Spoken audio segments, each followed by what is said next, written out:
Calm down. That's a phrase that has calmed exactly 0 people in the history of humankind, especially when it's being yelled at us or when we are the ones yelling it at someone. Why is it that we use such an inefficient strategy? What if I told you that there are simpler, kinder, more effective ways, not only to help others calm down, but perhaps more importantly, to help calm ourselves? Regardless of anything that's going on around us, and sometimes it can be quite a bit, I want to invite you to close your eyes for a moment. And imagine a 14-year-old 8th grader who has flunked school and needs to repeat 8th grade all over again.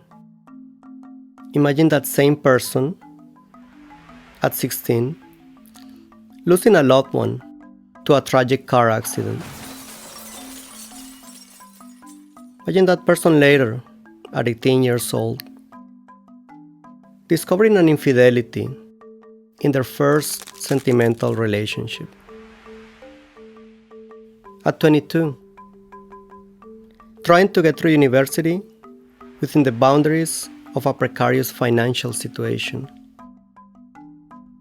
The stressors, the expectations, weighing heavy on this person's shoulders. What if this person later, in their 30s, goes through an international divorce with children in between?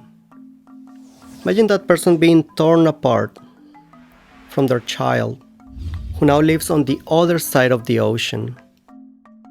With your eyes closed, imagine the same person in their mid-30s, discovering for the first time, breathing consciously, paying close attention to the sensation of the air on the tip of their nose, feeling the air in the back of their throats,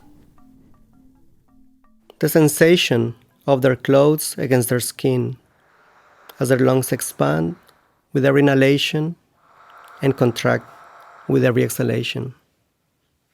Imagine this person with the tools, the perspective, the resilience gained by simply being able to breathe through the ups and downs that life brings to all of us.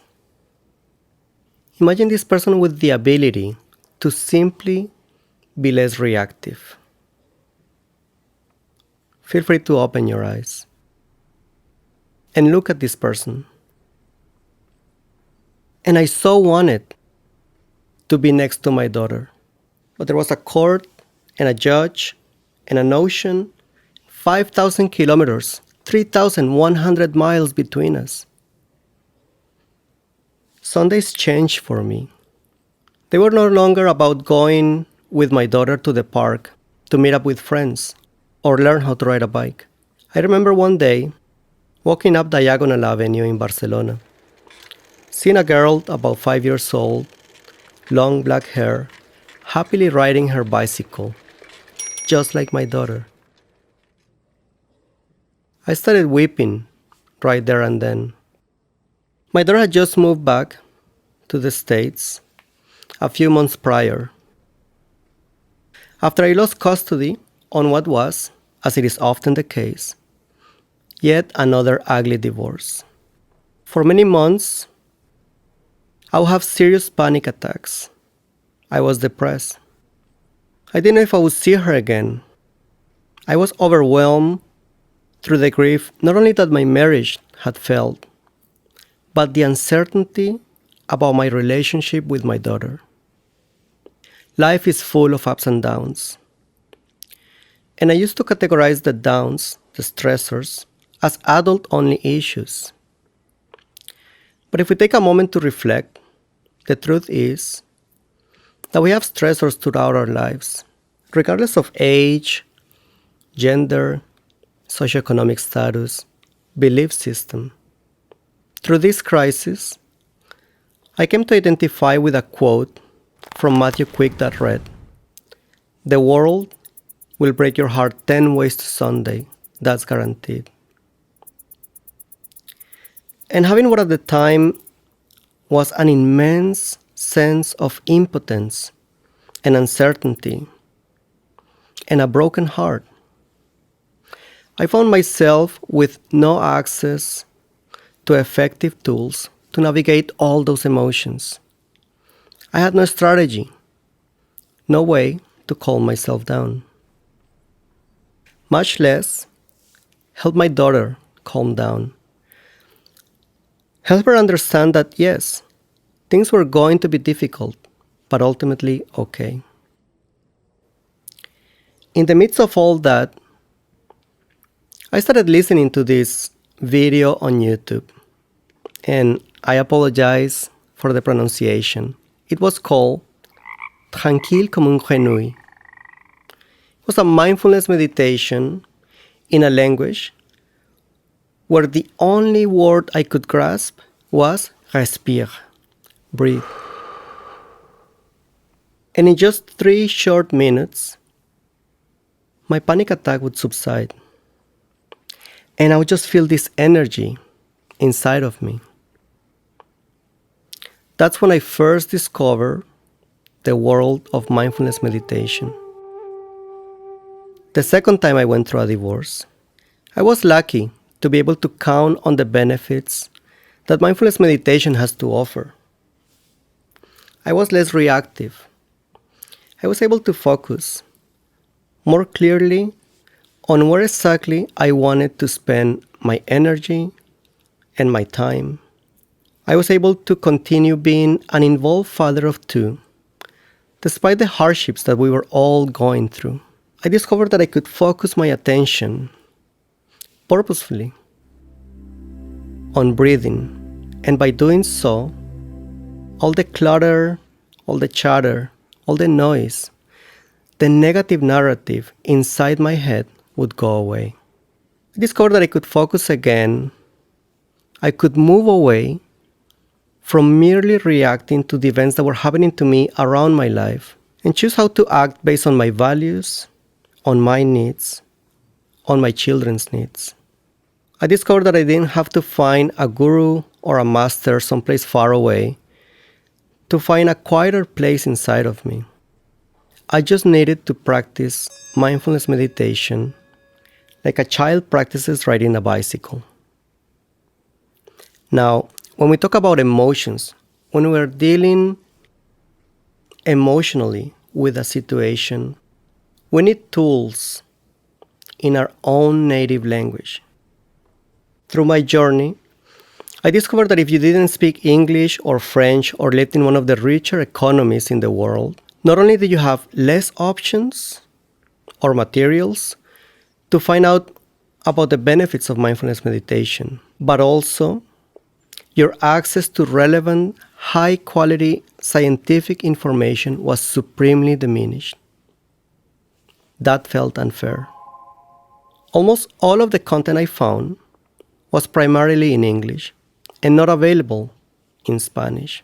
Why does the Spanish-speaking world have to wait so much longer to benefit from the positive effects of mindfulness, both for our mental and physical health? What can we do to bridge that gap? A study conducted by the WHO in 2017 found that in Latin American countries of low and medium income status, almost exclusively all Spanish-speaking, there are only between 2 to 6 mental health care professionals per 100,000 people. This highlights a massive gap between the needs of the population and the resources available so that they can take care of their mental health. Let's bear in mind that there are over 400 million Spanish speakers around the globe. In the journey of facing difficulties, I'm not alone. There are others flunking 8th grade, facing difficult situations, injustices, And just like I was, with no access to tools that helps them come back to a state of calm that allows them to be focused, productive, effective. Being born and raised in Colombia, I felt a profound urge to share with the entire Spanish-speaking community what I had learned along the way. In its simplest form, mindfulness meditation is the practice of focusing your mind's attention on something in particular, such as your breath.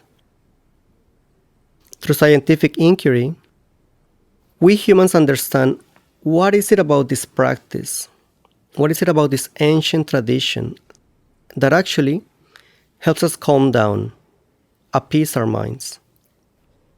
So in 2017, I decided I was going to do my part to help people in my community around the world calm down, to help them navigate their own ups and downs. So I embarked on democratizing mindfulness meditation to Spanish speakers around the globe. When I ran roundtables in Colombia to find out what is it that people do to calm themselves down, to take care of their mental health, one girl described signing up for a mindfulness meditation class. The class was on Saturday mornings at 9 a.m.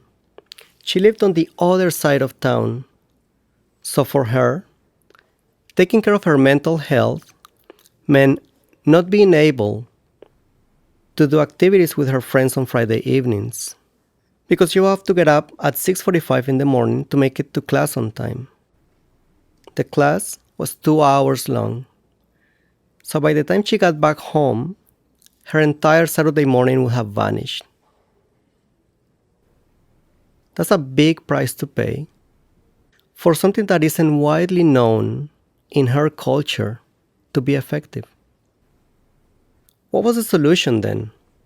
In my eyes, a sound solution was to deliver science-based mindfulness meditation and make it available so that people could take care of their mental health wherever they were, whenever they needed it, through a mobile app.